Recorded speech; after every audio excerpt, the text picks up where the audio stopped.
ইস্তিগফার করবো কয়বার? চিল্লায় বলেন কয়বার?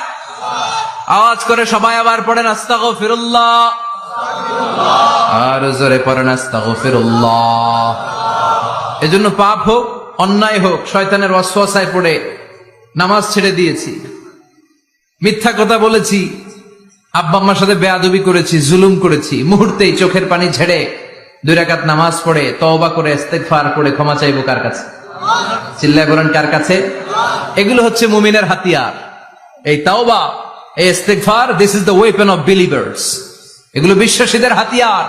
তলোয়ার, ড্রোন হামলা, মিসাইল, AK-47 এগুলো আমাদের হাতিয়ার নয়।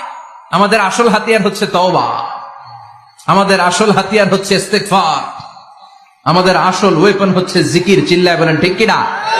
আর জিকিরটা হতে হবে একজনের নামে। চিল্লায় বলেন তিনি কে? ওয়াজকুর